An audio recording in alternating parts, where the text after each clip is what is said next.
இது இன்றைய மன்னா, இன்றைய மன்னா, இது இன்றைய மன்னா, இன்றைய மன்னா, தன்னா, அன்பாழ்வின் மன்னா.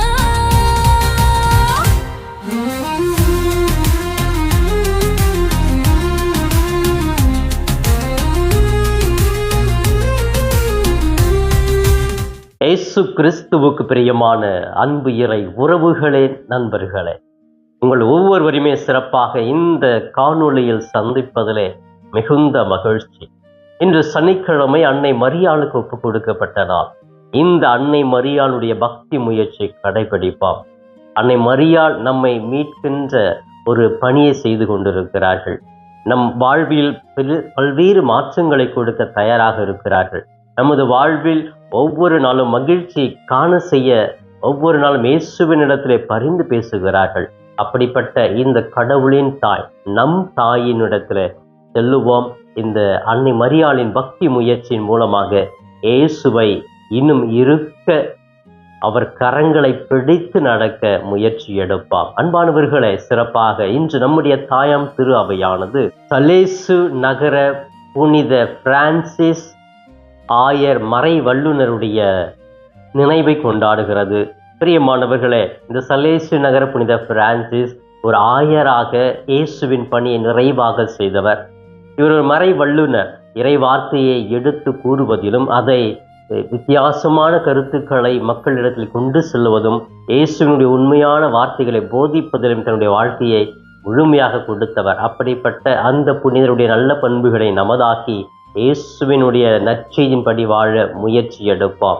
அன்பானவர்களே, சிறப்பாக இன்றைய மன்னா என்ற இந்த நிகழ்ச்சியில நம்முடைய தாயாம் திரு அவை இன்று நமக்கு கொடுத்திருக்கிற இன்றைய மன்னா மார்க்கு நற்செய்தி பிரிவு 3 இறை வார்த்தைகள் 20, 21 இரண்டே வசனம் தான். பிரியமானவர், இந்த வசனம் பெரிய செய்தியை சொல்லுவதாக அமைந்திருக்கிறது. ஏன் அப்படின்னு சொன்னா, இயேசு கிறிஸ்து மீண்டுமாக வீட்டுக்கு சென்று போதித்து கொண்டிருக்கிறார். பெரிய கூட்டம் அவர் சூழ்ந்து கொண்டிருக்கிறது. அப்ப அந்த கூட்டத்துல இருந்தவங்க பின்னாடி வெளியில உள்ள என்ன நடக்குதுன்னு தெரியாம என்ன பேசுவாங்க, என்னடா நடக்குது உள்ள, என்னன்னு தெரியல, ரொம்ப பெருசா நடக்குது அப்படின்னு வித்தியாசமா அங்க பார்க்காதவங்க கதை கட்டுவாங்க இல்லையா, அந்த மாதிரி கதை கட்டுற ஒரு சூழ்நிலை தான் இது. இயேசு உள்ள இருக்கிறாரு, வெளியில இருக்கவங்க என்னன்னு தெரியல. அவர் உறவினர்கள் வர்றாங்க, வந்த உடனே அவர்கிட்ட வித்தியாசமா சொல்றாங்க என்னன்னு. அவர் நல்லா சாப்பிட்டு உள்ள மதி மயங்கி இருக்கிறாரு, எழுந்துச்சு எந்திரிக்க மாட்டிருக்காரு போல இருக்குது, எல்லாமே கூட்டமா கூட்டிட்டு இருக்கிறாங்க அப்படின்னு சொல்றாங்க. உடனே அதை நம்புறாங்க. அப்ப பிரியமானவர்கள், இந்த ஒரு சின்ன 2 வசனங்கள் நம்முடைய வாழ்க்கைக்கு பெரிய ஒரு சான்றாக இருக்கிறது.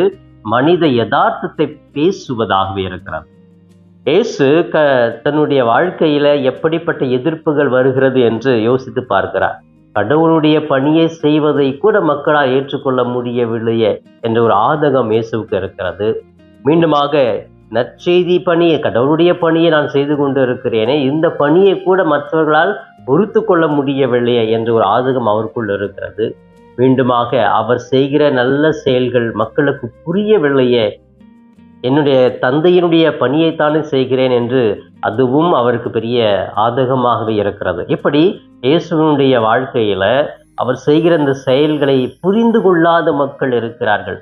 அதுல வேற்றினத்தார் புரிந்து கொள்ளலாம் கூட பரவாயில்ல, உறவுகளே அதை புரிந்து கொள்ளவில்லை, கூட இருப்பவர்கள் அதை புரிந்து கொள்ளவில்லை என்கிற பொழுது அவருக்கு பெரிய இடர்பாடுகள் வருகிறது. ஆனாலும் அந்த இடர்பாடுகளை உடைத்தெறிந்து யார் எப்படி நினைத்தால் எனக்கு என்ன, என்னுடைய பணி இதுதான், இதை நான் நிறைவாக செய்வேன் என்று சொல்லி எவ்வளவு சலசலப்புகள் வந்தாலும் அவர் பற்றி தவறாக பேசினாலும் அந்த பணியை அவர் கொஞ்சம் கடுகளவு கூட குறைக்கவில்லை, அதை செய்து கொண்டே செல்லுகிறார். இதுதான் இயேசுவினுடைய நல்ல குணமாகவே பண்பாகவே இருக்கிறது. அன்புக்குரியவர்களே, இந்த உறவுகள் அப்படின்னு சொன்னா மனித வாழ்க்கையில் மிக மிக முக்கியம். ஒரு காலகட்டத்துல கூட்டு குடும்பம்லாம் இருந்தது, எல்லாருமே சேர்ந்து இருந்தாங்க, ஒன்னாவே இருந்தாங்க. அது அவங்களுக்குள்ள ஒரு ஈகோ கிடையாது. எல்லாமே சம்பாரிச்சு வந்து வீட்டுல ஒருத்தர் அப்பாவிட்டு அம்மாட்ட கொடுப்பாங்க, அதை எல்லாமே ஒன்னா சாப்பிடுவாங்க. அந்த ஒரு உறவு இன்னைக்கு பிரிந்து விட்டது. காலத்துக்கு தகுந்தாற் போல நம்ம மாறிக்கணும் அப்படின்னு சொல்ற உண்மைதான். ஆனாலும் அந்த உறவு இன்னைக்கு வித்தியாசமான பிரிவா இருக்கிறது. திருமணமானவன் நான் போயிடணும், நீ வேற இடத்துல இரு, நான் வேற இடத்துல இருக்கிறேன், நான் சம்பாதிக்கிறது எனக்கு தான், நீ சம்பாதிச்ச உனக்கு, ஏதாவது முடிஞ்சா கொடுக்குறேன், இல்லைன்னா கொடுக்க மாட்டேன். ஸோ இந்த மாதிரி இந்த உறவுகள் பிரிந்து கொண்டே இருக்கிறது. இன்னைக்கு இருக்கிற உறவு எல்லாமே ஆதாயத்தை நோக்கி தான் இருக்கிறது. நம்ம ஏதாவது ஒன்று கொடுத்தோம்னா தான் நம்மக்கிட்ட வருவாங்க. நம்ம எதுவும் கொடுக்கல அப்படின்னா அந்த உறவு அப்படியே காலப்போக்கில் தேய்ந்து விடும், நம்மகிட்ட வரமாட்டாங்க. அப்போ ஆதாயத்தோடு எதிர்பார்ப்போடு ஒரு உள் சூழ்ச்சியோடு தான் உறவு இன்னைக்கு இருக்கிறதே ஒழிய, அது எந்த உறவாக இருந்தாலும் சரி அந்த சூழ்ச்சியோடு தான் இருக்கிறது. உண்மையான உறவு என்பது மறைந்து கொண்டு இருக்கிறது. அப்படிப்பட்ட இந்த சூழ்நிலை தான் இந்த இயேசு கிறிஸ்து இந்த பகுதியை சொல்லுகிறார். என்னுடைய உறவுகளே, பக்கத்தில் இருந்தவர்களே எனக்கு எதிராக இருக்கிறார்கள், என்னை பற்றி தவறாக பேசுகிறார்கள் என்ற ஒரு கருத்தை முன்வைக்கிறார். ஆம் பிரியமானவர்கள், நம்முடைய வாழ்க்கையில நம்முடைய பேர் கெட்டு போகுது, நம்ம பத்தி தவறாக பேசுறாங்க, புரிந்து கொள்ளுகிறார்கள்னா யார் காரணமா இருப்பாங்க? என் கூட இருக்கிறவங்க, என் கூட பிறந்தவங்க, என்னோடு ஒன்னா இருக்கிறவங்க, நண்பர்கள், இவங்க தான் என்னுடைய பெயரை கெடுப்பவர்களாக முதல்ல இருப்பார்கள் என்ற ஒரு உண்மையான யதார்த்தத்தை சொல்லக்கூடிய ஒரு பகுதியாகவே இருக்கிறது. இது உண்மைதான். என்னுடைய வாழ்க்கையில் நான் பார்த்துருக்கேன், உங்களுடைய வாழ்க்கையில நீங்க நிறைய பேர் பார்த்துருப்பீங்க. என் கூட இருந்துட்டே குழி தூண்டிட்டியடா, நான் இவ்வளோ நம்புறனே, எனக்கு இவ்வளோ எதிரியாக நீ மாறுவன்னு நான் நினைச்சு கூட பார்க்கல. பல ஆண்டுகளாக ஒன்றா இருப்போம், திடீர்னு ஒரு சின்ன விஷயத்துக்காக நம்ம பற்றி தவறாக புரிந்து கொள்வார்கள், நம் பெயரை கெடுப்பார்கள். இப்படிப்பட்டவர்கள் இருக்கிறாங்க. அப்படி நல்ல ஒன்றா இருந்து நம்ம பேரை கெடுத்துட்டாங்கன்னா நம்மள பலர் என்ன நினைக்கிறோம்? மனம் உடைந்து போகிறோம். ஐயோ இப்படி பண்ணிட்டானே, நான் எவ்வளோ நம்பினேன் அப்படின்னு சொல்லிட்டு அந்த குணங்களை பண்புகளை செய்யாமல் அப்படியே நிறுத்திடுவோம். அவனே இப்படி சொல்லிட்டான், நான் ஏன் அதை செய்யணும்? நான் அவனை எவ்வளோ நம்பினேன், இன்னும் இப்படி ஏமாத்திட்டானே, நான் ஏன் அதெல்லாம் செய்யணும் அப்படின்னு சொல்லிட்டு அந்த பணியை நிறுத்தி விடுவோம். ஆனால் இயேசு அப்படி செய்யலை, தொடர்ந்து செய்கிறார். அப்போ இயேசு இதன் மூலமாக நமக்கு என்ன சொல்றாரு? உங்களை இப்படி பேசுபவர் இருப்பார், கூட இருந்தே உங்களை கெடுப்பவர்கள், உங்கள் பெயரை கெடுப்பவர்கள் அநேகர் இருப்பார்கள். ஆனாலும் உங்களுடைய நல்ல பண்புகளை விட்டு விடாமல் அதை தொடர்ந்து செய்து கொண்டே இருங்கள், செய்து கொண்டே செல்லுங்கள். அதுதான் இயேசு இன்று நமக்கு கொடுக்கிற உயர்ந்த பண்பாகவே இருக்கிறது. இயேசு கடவுளுடைய பணி செய்யும் பொழுதே அவரை புரிந்து கொள்ளாமல் இருந்தார்கள்.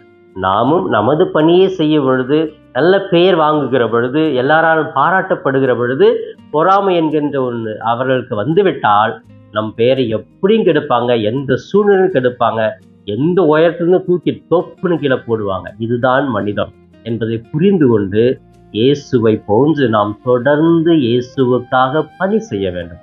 இயேசுவின் நல்ல பண்புகளை நாம் வாழ்ந்து மகிழ்ந்து இருக்க வேண்டும். அதுதான் இயேசு இன்று உங்களிடத்திலும் சரி என்னிடத்திலும் சரி எதிர்பார்க்கிற ஒரு செய்தியாக இருக்கிறது.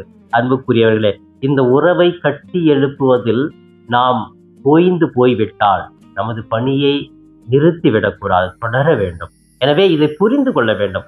உறவுகளோடு நல்ல உறவை ஏற்படுத்தி என்னால் வாழ முடியுமா? ஏதோ போலித்தனமான ஒரு உறவிலும், யதார்த்தம் இல்லாத ஒரு உறவிலும், எதிர்பார்ப்புள்ள உறவிலும் வாழ்வதை விட்டுவிட்டு யதார்த்தமாகவே நான் வாழ, உண்மையாகவே வாழ உறவை இன்று என்னால் சம்பாதிக்க முடியுமா என்று சிந்தித்தவர்களாகவே இந்த நாளை நாம் செலவிடுவோம். இப்பொழுது கண்களை மூடி ஜெபிக்கலாமே. எங்களை நேசிக்கும் எங்கள் தாயும் தந்தையுமான இறைவா, உம்மை போற்றுகிறோம், வாழ்த்துகிறோம், ஆராதிக்கிறோம், நன்றி கூறுகிறோம். இந்த புதிய நாளுக்காக நன்றி ஆண்டவரே. அன்னை மரியே, வேளாங்கண்ணி தாயே, அற்புதம் செய்கின்ற எங்கள் தாயே, எங்களுக்காக இயேசுவிடத்தில் பரிந்து பேசும் அம்மா. எங்களுக்கு நல்ல வாழ்வை கொடுத்தருளுமா தாயே. எங்களுடைய வாழ்க்கையில் இருக்கிற எல்லா விதமான இடர்பாடுகளையும் நீக்கிவிட்டு இயேசுவோடு நாங்கள் இணைந்து பயணிக்க எங்களுக்கு ஆற்றல் கொடும் தாயே. அன்பு தெய்வமே, இன்றைய வண்ணா என்ற இந்த நிகழ்ச்சியை பார்த்து ஜெபித்துக் கொண்டிருக்கிற ஒவ்வொரு பிள்ளைகளையும் தொட்டு குணப்படுத்துவீராக, ஆசீர்வதிப்பீராக, பலன் கொடுப்பீராக. செல்லுகிற பாதையிலே, பயண வேலையில பாதுகாப்பாக அழைத்து செல்வீராக. குடும்பத்திலே, உறவுகள் மத்தியிலே இருக்கிற தேவையில்லாத எதிர்பார்ப்புகள், பழிவாகுகின்ற எண்ணங்கள், பொறாமைகள் எல்லாம் நீங்கட்டும். நல்ல குணங்கள் உருவாகட்டும். நல்ல உறவுகள் கட்டி எழுப்ப இயேசு எப்படி அது மதிமயங்கி இருக்கிறார் என்று தவறாக பேசினார், அப்படி எங்களை பற்றி பேசுபவரிடத்திலே நாங்கள் தெளிவாக இருந்து எங்களுடைய கடமையை செய்ய ஆற்றல் கொடுப்பீராக. தொடர்ந்து இந்த நாள் முழுவதும் எங்களோடு தங்கி உங்கள் துணையாளரால் வழி நடத்துவீராக. Thanks for watching Father Das Cap YouTube channel. Subscribe and share the video to your friends. May God bless you.